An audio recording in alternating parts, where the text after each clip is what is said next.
आशा करता हूँ आप सब बहुत अच्छे होंगे। मेरा नाम है सिद्धांत अग्निहोत्री। स्टडी ग्लोस पे आपका बहुत बहुत स्वागत है। थोड़ा वॉइस का इशू होगा यार, इतना भी नहीं है, परेशान मत हो, ठीक है। वॉइस खोल करके सुन लो। थोड़ी तबीयत खराब है इसलिए आज मैं स्टूडियो नहीं गया, तो पीपीटी तैयार में कर रहा हूँ। तो फिलहाल तो ये हमारा शानदार कोर्स है memory magic for modern history. Live classes 3 और 4 मई को शुरू होंगी। 3 लाइव क्लासेस, 3 लाइव सेशन आपको बैक टू बैक मिलेंगे। तो हम ऐसी टेक्निक्स बताएंगे जिससे आपको सारी मॉडर्न हिस्ट्री डेज याद रहेंगी।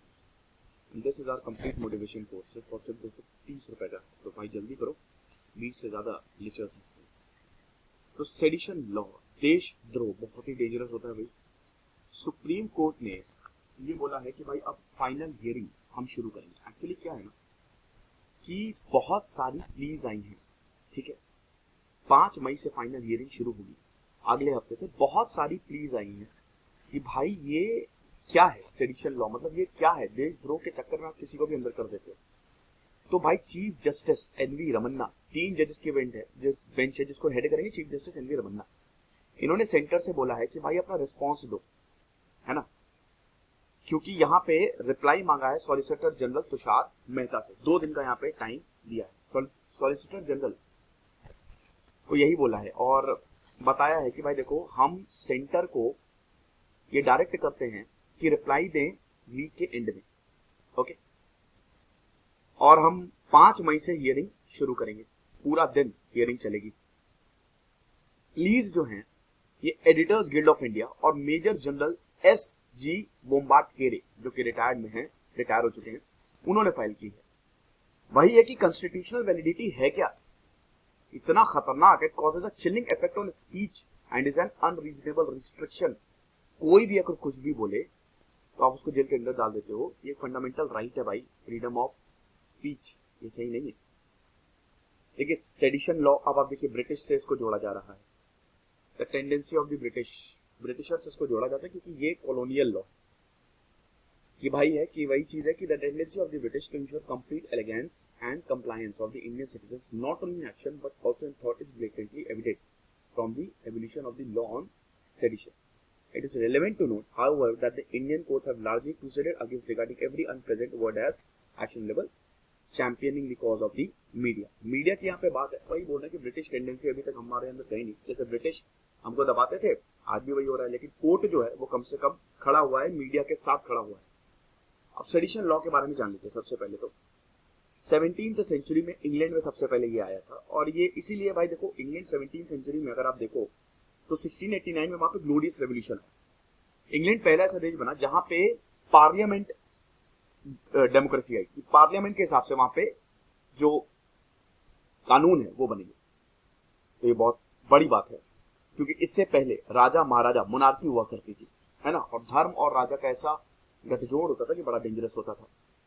फिर आता है भाई 1837, थॉमस मैकॉले, जो कि ब्रिटिश हिस्टोरियन पॉलिटिशियन बड़े फेमस रहे हैं वो, तो वो आए और लॉ को उन्होंने ड्राफ्ट किया। अब इसको इन्होंने विड्रॉ कर लिया जब आईपीसी आया 1860 में। 1857 के बाद, 1857 की क्रांति के बाद लॉर्ड कैनिंग बने first viceroy of India. British की हुकूमत आ गई तो आईपीसी आया, क्योंकि भाई लॉ उस समय कोडिफाई नहीं थे, कि लॉ को लिख दिया एक जगह, ठीक है, इंडियन पीनल कोड की अगर तुमने ये क्राइम किया तो फिर सजा हम देंगे। अब इसमें एक सेक्शन 124A है जो कि बड़ा डेंजरस है, ठीक है। ये 124A यही दिक्कत करता है। इसको सर जेम्स स्टीफन ने इंट्रोड्यूस किया था, एक अमेंडमेंट। जब भाई देखो एक स्पेसिफिक सेक्शन है, ये तब आएगा जब अगर कोई देशद्रोह करेगा, कोई ऐसी काम करेगा जो बहुत खतरनाक हो। तो section 124A of the IPC क्या कहता है कि कोई भी इंसान अपने वर्ड से, जो उसने बोला है, अब बोलने का मतलब अगर उसने लिखा भी, जैसे ट्विटर पे आपने कुछ गलत लिख दिया या साइन भी कुछ गलत बना दिया, या विजिबल रिप्रेजेंटेशन ऐसी है, अगर वो नफरत फैलाता है या सरकार के खिलाफ वो डिसअफेक्शन, मतलब एक तरीके से विद्रोह की भावना प्रकट करता है बाय राइटिंग, बोलने से या फिर साइन, तो वो सेक्शन 124A में आएगा। अब डिसअफेक्शन का मतलब यही है, डिसलॉयलिटी या फीलिंग्स ऑफ एनिमिटी, दुश्मनी की फीलिंग सरकार के खिलाफ, वो तो देशद्रोह हो ही गया भाई, है ना। पनिशमेंट क्या है? सबसे पहली बात तो it's a non bailable offence, इसमें आपको बेल नहीं मिलेगी। यही बड़ा डेंजरस होता है। सरकारें अक्सर ऐसा करती हैं कि जो भाई उनके खिलाफ बोल रहा है उनको सेडिशन लॉ लगा दो, है ना, और उसके बाद आप क्या करोगे, बेल तो मिलनी नहीं है, वो बोलनी ही बंद कर देगा, खत्म, बेस्ट है, पता है। और ये सारी सरकारें करती हैं। 3 साल या फिर आपको उम्र कैद भी हो सकती है।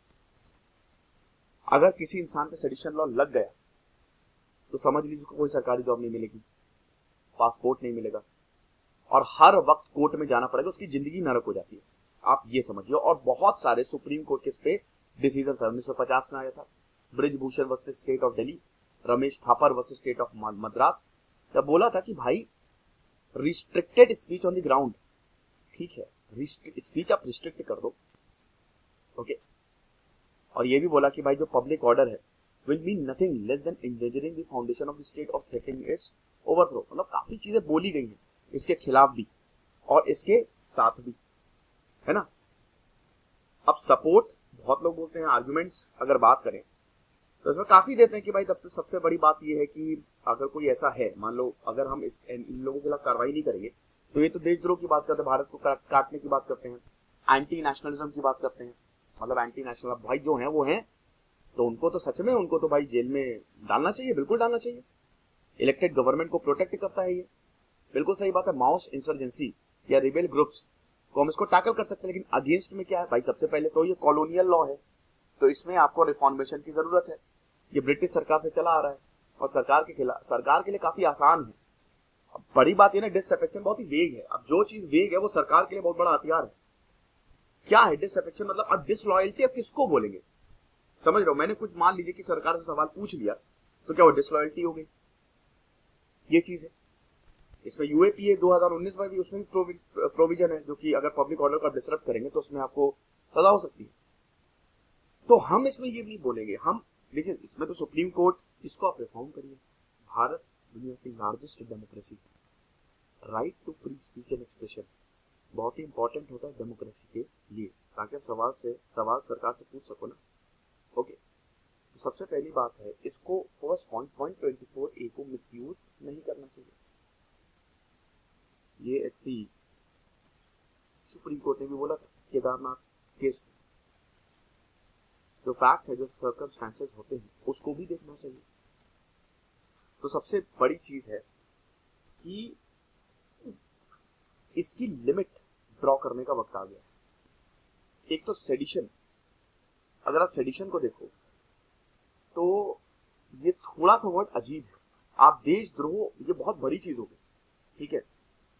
देशद्रोह अगर जहां पे आ रहा है तो इसमें टेरिटोरियल इंटीग्रिटी आनी चाहिए। कोई भी ऐसा काम जो देश की अखंडता, संप्रभुता को खतरे में डालता है, वो है देशद्रोह। कोई आप ऐसी एक्टिविटी कर रहे हैं जिससे देश को खतरा है, वो है देशद्रोह। अगर आपके पास हथियार पाया जा रहा है या कोई ऐसा प्लान है, वो है देशद्रोह। कुछ आप बार बार लगातार जहर उगल रहे हो, वो है देशद्रोह। ये सारी चीजें लिखी जानी चाहिए। क्यों? क्योंकि इसको हटाने के फेवर में तो मैं नहीं हूं, कोई भी नहीं होगा, क्योंकि ऐसे तो बहुत डेंजरस हो जाएगा। कुछ लोग बड़े खतरनाक होते हैं, वो चुपचाप लोगों को इन्फ्लुएंस कर रहे हैं, वो सही नहीं है। लेकिन इसको रिफॉर्म तो करना जरूरी है, क्योंकि बहुत सारे बेगुनाह लोग इसमें फंसे हुए हैं। तो इसमें सबसे इंपॉर्टेंट जो जुडिशरी है, उसके पास सुपरवाइजरी पावर होनी चाहिए, है कि नहीं, कि अगर जैसे ही सेडिशन लॉ का केस है, तुरंत सुप्रीम कोर्ट, तुरंत कोर्ट में ये मामला जाना चाहिए, और अगले ही दिन जस्टिस कुंदवाई कोर्ट को लगता है, ठीक है, तो वो बेल दे, नहीं लगता है तो कस्टडी में भेजे, जैसा हमेशा होता ही है, राइट। तो आप मुझे बताइए कमेंट बॉक्स में कि आपको क्या लगता है, रिफॉर्मेशन जरूरी है कि नहीं। हटाना तो शायद सही नहीं होगा, रिपील करना सही नहीं होगा, लेकिन हाँ, इसमें चेंजेस बहुत ज्यादा जरूरी है। मुझे कमेंट बॉक्स में बताइए, आपका इंतजार रहेगा। Thank you so much.